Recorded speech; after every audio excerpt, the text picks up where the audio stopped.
galera, estamos aqui continuando o nosso IndyCarCast 50 bodas de ouro. Não é 50 anos, são 50 edições. E estamos aqui com ele, eu já ia falar Eduardo Costa, desculpa, Nicolas.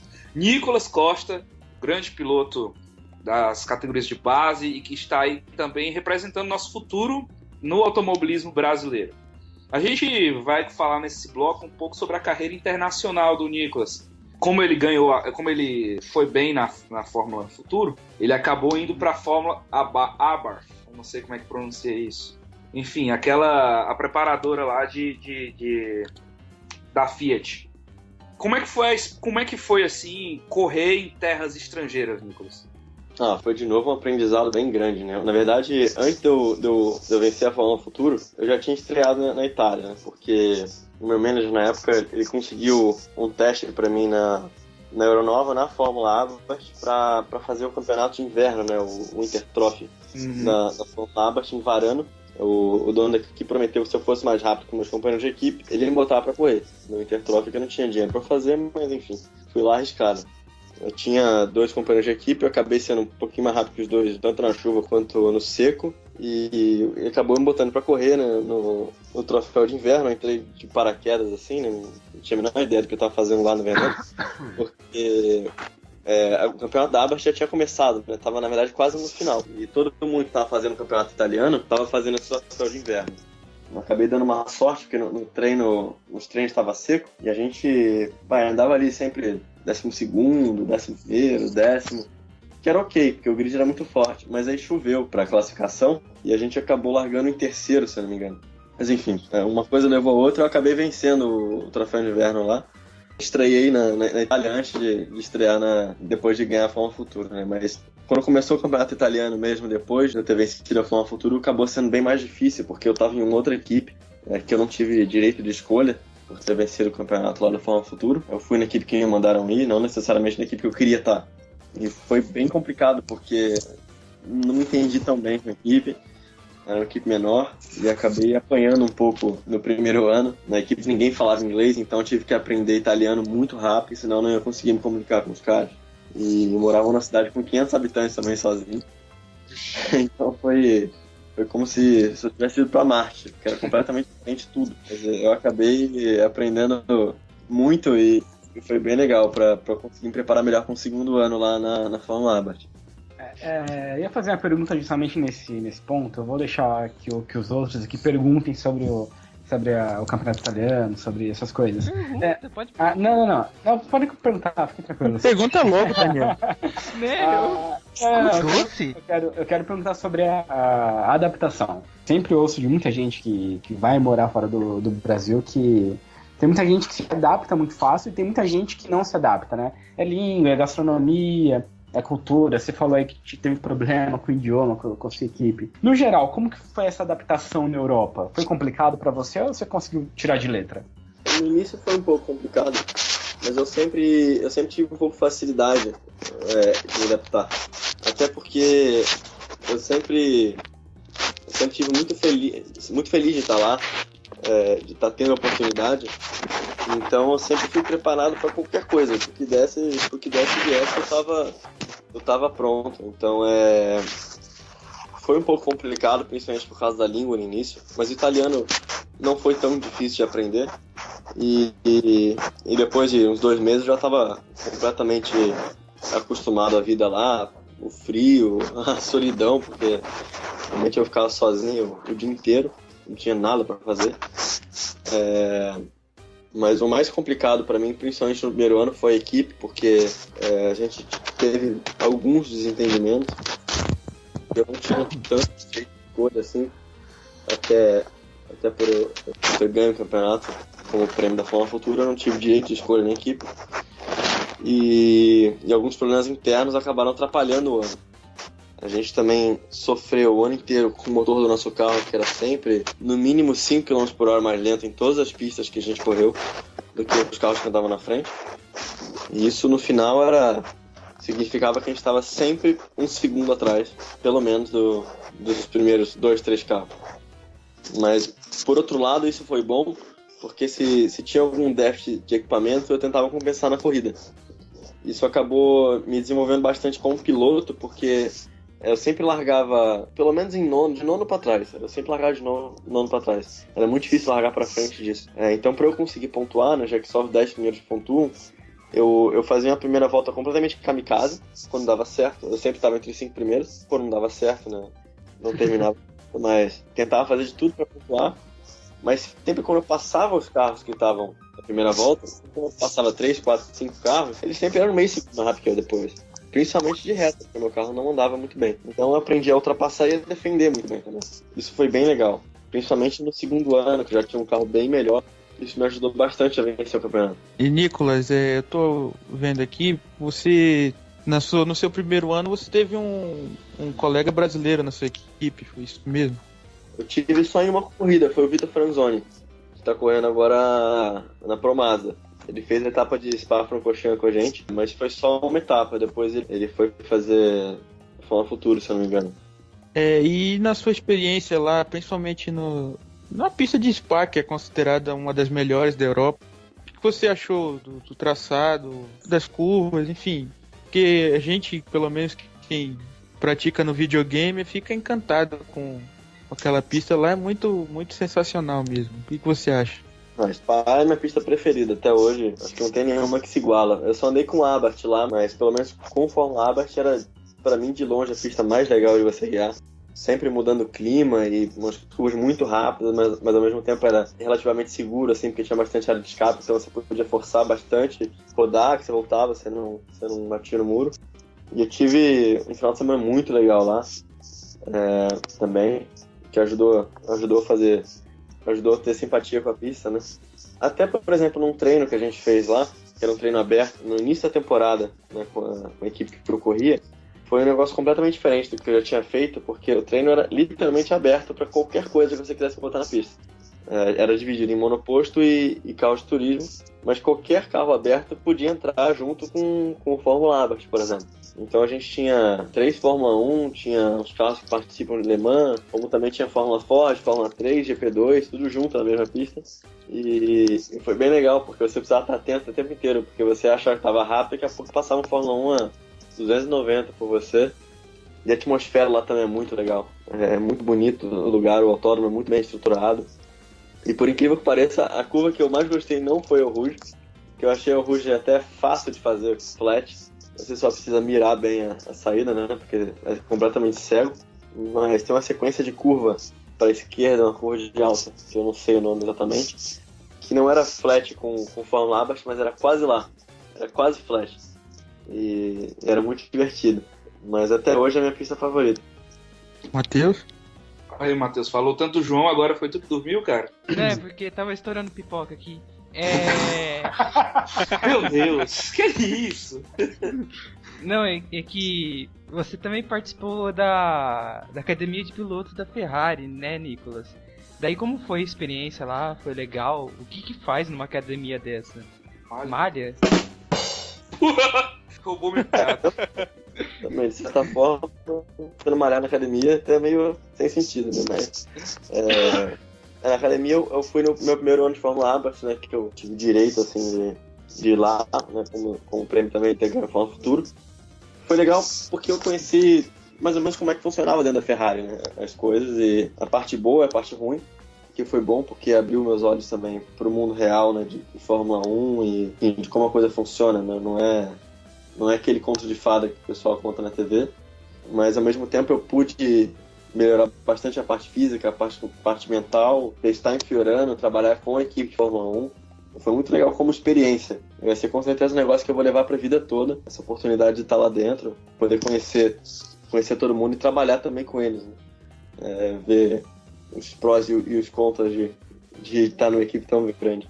Trabalhar fazendo o que mais exatamente na academia? Cara, a gente trabalhava muito parte física, parte mental. A gente, por exemplo, dentro da fábrica tem uma sala para os pilotos que você é conectado, sei lá, milhares de eletrodos em você e você tem que controlar, por exemplo, um gráfico de computador com a sua mente, então você aprende a usar o que você quer.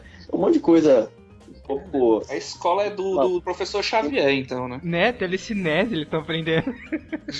É bem ficção científica, assim, o negócio, mas é legal. Você acaba se conhecendo melhor no final das contas e você também, poder testar em Fiorano, você poder se testar contra pilotos de Fórmula 1, você poder trabalhar com o engenheiro da Ferrari, você melhora em todos os aspectos. Então é isso que a gente fazia na academia, a gente procurava melhorar o atleta em todos os sentidos que a gente podia.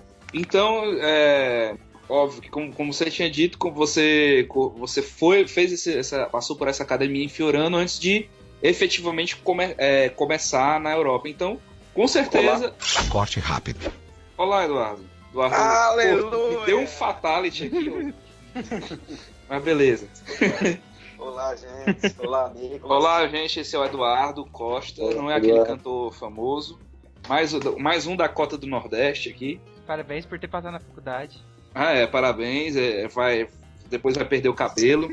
Vai ficar carequinha, levar tapas na careca.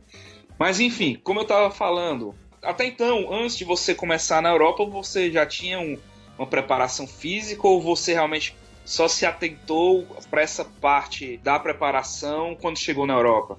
Não, eu já tinha alguma preparação física, mas assim, eu fazia mais ou menos da minha cabeça, coisas como funcionavam. E na Europa isso foi muito desenvolvido. Obviamente, eles são profissionais e entendem muito mais do que eu poderia entender sozinho no Brasil. Então eu sempre gostei de academia, mas depois de lá o negócio se profissionalizou muito mais do que era. Até porque você precisa estar bem preparado para você estar 100% no carro de corrida, porque não é muito fácil. É bem complicado, é pesado e às vezes as corridas são um pouco longas. Então você precisa estar 100% para você poder estar concentrado o tempo inteiro.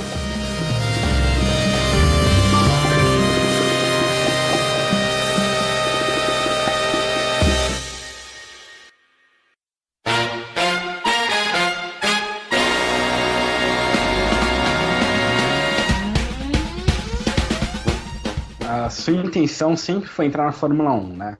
Olha, na verdade, não.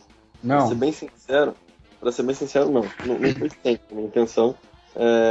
Mas acabou se tornando... Eu sempre tive o sonho, né, de entrar na Fórmula 1, mas eu sempre achei um negócio constante, né? Porque minha família não tinha dinheiro pra essas coisas. Não tinha dinheiro nem pra eu correr de carro. Quanto mais eu ir lá andar de Fórmula 3, andar de GP2. Então era uma coisa tão distante que eu deixei de sonhar com isso, porque era, na minha cabeça, impossível a gente conseguir 10 milhões de dólares de patrocínio pra tentar uma vaga na Fórmula 1. Mas acabou que aos poucos isso foi se tornando cada vez um pouquinho mais perto, e eu acabei sonhando a partir do momento que eu ganhei a Fórmula Futuro. Se tornou um sonho, porque era uma coisa plausível de acontecer. Mas a princípio, quando eu era molequinho, molequinho não, quando eu tinha uns 13, 14 anos, que eu andava de kart, eu queria andar na Stock Car, porque eu achava uma coisa mais possível. Mas eu sempre tinha o sonho, né, de ir pra Fórmula 1, mas era tão distante que eu não ficava... Não alimentava o sonho, porque não é fácil, né, realmente é uma estrada longa. Só um parênteses aqui para os nossos ouvintes, vocês sabem muito bem que a regra número 1 desse programa é não falar o nome daquela categoria, mas... Como hoje é um programa especial, a gente está abrindo essa exceção. Vai lá, Daniel. Exatamente. Então, assim, quando você migrou dos Estados Unidos para a Europa, né, que você foi lá para os Estados Unidos, aqui no Brasil, por exemplo, tem-se a ideia de que o automobilismo nos Estados Unidos é uma coisa muito, muito, muito, muito mais abaixo que o do europeu, né? E na Europa, tem esse pensamento... E assim, uma segunda pergunta. Quando você mudou, as pessoas vinham falar com você, tipo, com um ar meio de decepção, um ar meio de lamento, querendo te consolar, ou o pessoal entendeu numa boa? Olha, eu acho que na Europa eu não sei dizer se tem esse pensamento que nos Estados Unidos é mais fraco. Eu acho que algumas pessoas têm essa ideia, mas não é verdade. Lá é muito forte o automobilismo também, principalmente nas categorias tops, né, nas categorias internacionais, como por exemplo o Road to Indy. Acho que não deixa nada a desejar na Europa. Em alguns sentidos é até mais difícil, principalmente hoje em dia. Hoje em dia os Estados Unidos cresceu muito e a Europa diminuiu de ritmo, eu acho. Então, o nível realmente não deixa nada a desejar.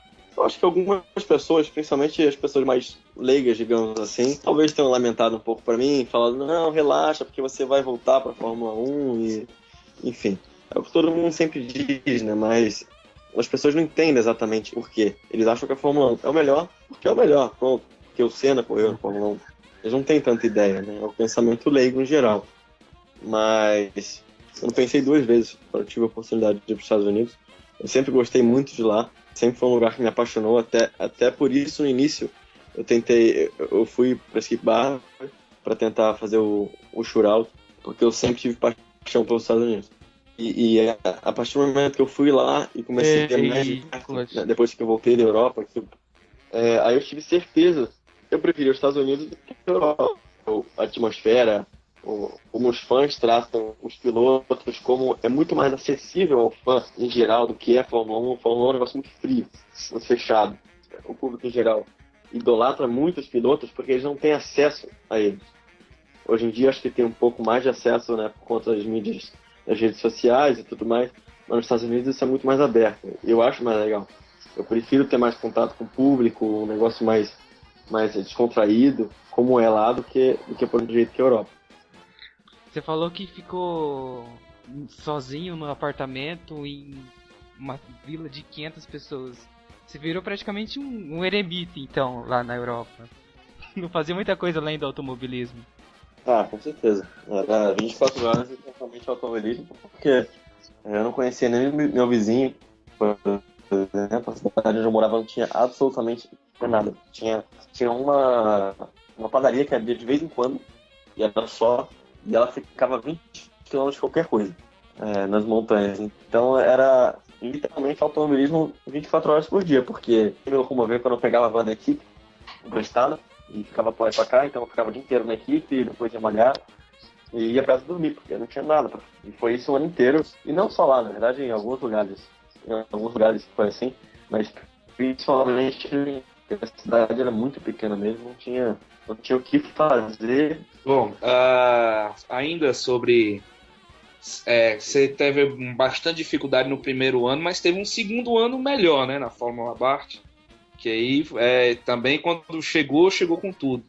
O que é que foi que mudou aí de uma temporada para outra? A equipe. Ou seja, o problema todo era a tal da equipe, não é isso? Eu não vou falar que o problema era a equipe, realmente. Era a equipe, não tem como negar. Eles não era equipe ruim, longe disso, a equipe era muito boa, mas a gente tinha alguns problemas crônicos com o carro que a gente não conseguia resolver e algumas vezes parecia que eles não tinham vontade de resolver. E isso que atrapalhou tudo. Por exemplo, eu tenho um carro 5, 6, 7 km mais dentro de reta, já atrapalha completamente a situação, porque você de início já tem um carro um segundo mais lento que os outros. Como é que você vai vencer um campeonato com um carro um segundo mais lento? É difícil, isso atrapalha muito. Isso, principalmente esse problema comprometeu muito o ano, porque a gente não conseguiu resolver. Eu não vi nenhum esforço enorme da equipe também em resolver isso.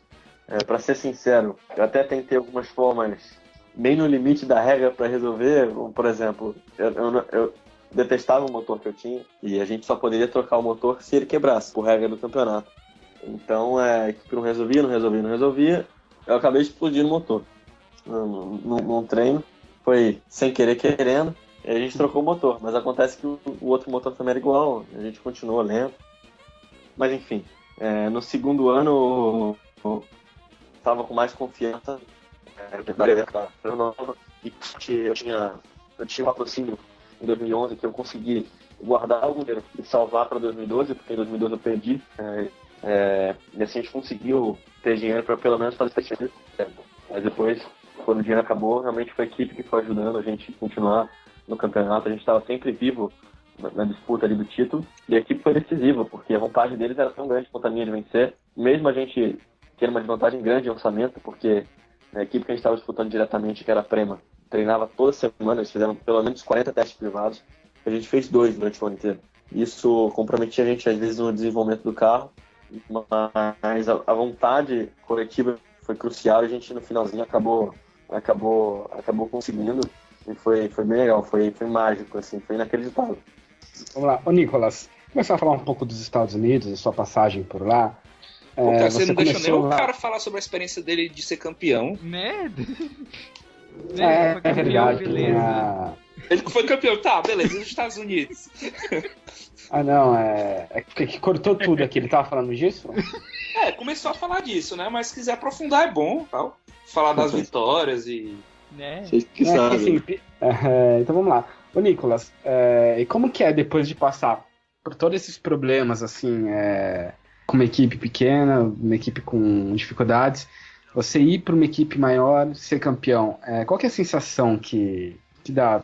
É mais fácil, por exemplo, ser piloto, você tá pilotando um carro, pô, agora esse carro aqui consegue ir bem na reta, agora eu vou arrebentar. É muito gratificante, né, você conseguir ser competitivo depois de um ano sofrendo. Eu não digo nem que uma equipe era maior que a outra, mas com certeza a vontade de uma era muito maior que a outra. E isso acaba te incentivando mais. E quando todo mundo quer o mesmo objetivo, a coisa vai pra frente. A gente com certeza tinha uma desvantagem de orçamento em relação à Prema, que era a equipe que a gente disputava. Mas a gente foi esperto no momento que tinha que ser. Às vezes a gente não tinha carro para ganhar a corrida.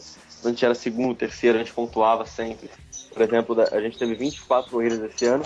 Nas 20 corridas eu pontuei em 23.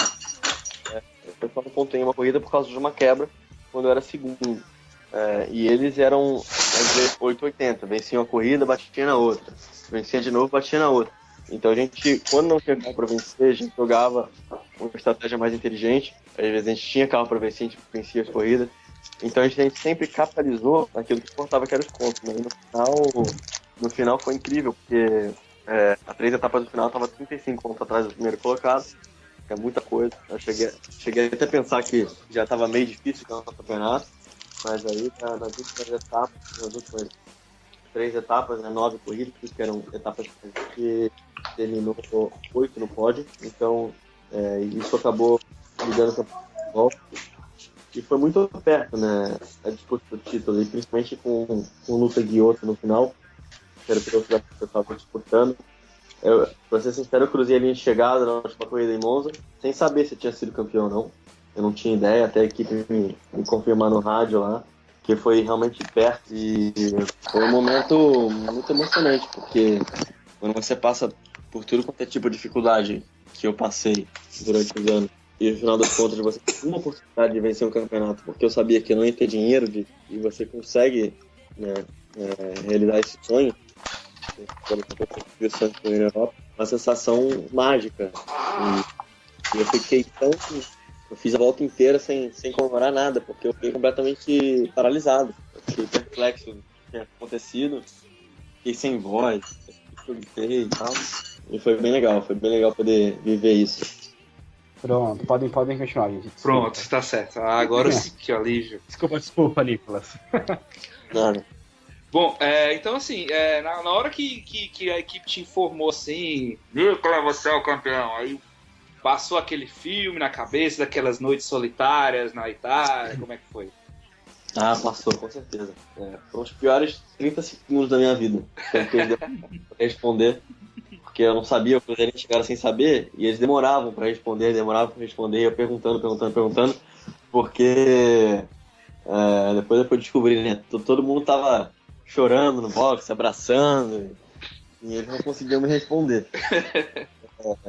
Mas a partir do momento que eu soube, foi como se eu tirasse um elefante das minhas costas, e foi com certeza o final de semana mais tenso da minha vida. Tava tão tenso que eu não conseguia rir. 2 dias antes da corrida eu não conseguia rir. Você podia fazer o que você quisesse, que eu não ia rir. Eu não ia ficar de bom humor. Eu tava completamente apavorado sobre o que estava acontecendo, e no final ter vencido os 2 títulos, né, italiano e europeu, foi completamente indescritível, ainda mais por ser em Monza, que é uma pista especial para mim, principalmente porque quando eu disputava a Fórmula Futuro, eu era um dos 3 candidatos ao título. A Globo fez uma matéria comigo e com os outros 2 em Monza, eu nunca tirei a Itália e tudo mais, e foi a primeira vez que eu pude ir no autódromo europeu, e foi um lugar que me marcou muito. Eu acabei vendo uma das corridas da Fórmula A nesse ano, em 2010, e queria muito estar lá. Então eu poder vencer o campeonato em Monza, e depois de tudo que tinha passado, foi muito emocionante. Eu sou meio chorão, na verdade, né, quando vendo essas coisas. Então cheguei sem voz, e nem uma menininha mesmo, mas valeu a pena. Bom, como vocês veem, o Nicolas não é nada de Homem de Gelo. E eu lembro dessa matéria tava assistindo, se eu não me engano, passou no Esporte Espetacular. Foi quando eu lembro que na época eu era muito aficionado pela Fórmula Futuro, achava uma ideia genial, e de fato é. Mas enfim, quem é o próximo a perguntar aí? Sou eu. Eu? É eu Vai primeiro. lá, Eduardo, o paneleiro. Deixa Opa. então, eu nem queria perguntar Vai. mesmo. Sou Vai eu? lá, Eduardo, vai lá. Muito obrigado. Mas Você- peraí, calma, antes eu preciso apresentar você. Eduardo Costa é o outro convidado especial, ele... Nicolas, você correu agora na Stock Goiânia, a corrida de dupla, certo? Isso. Então, pelo fato de ser campeão na Europa, de ter títulos em categorias de base, muda alguma coisa assim de tratamento? Tipo, começa a olhar tipo, esse cara ganhou títulos na Europa, em monoposto, ou é a mesma coisa? Olha, não sei dizer assim, obviamente tem um monte de gente que vem falar comigo e tal, principalmente nos cartódromos, o tratamento muda. Nos autódromos você acaba conhecendo quase todo mundo, né, até pelo tempo que eu tô correndo, mas é uma coisa natural. Não sei, assim, pra mim não mudou muito. No meu jeito de ser, não vejo nenhuma diferença, até porque, não sei.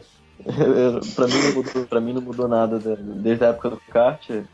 Mas com certeza isso abre portas, né? Eu não teria participado da Stock Car se não fosse os títulos que eu ganhei durante esses anos. Então, com certeza abre algumas portas. E é bem legal quando isso acontece, quando você tem oportunidade, tipo a que eu tive de correr na Stock.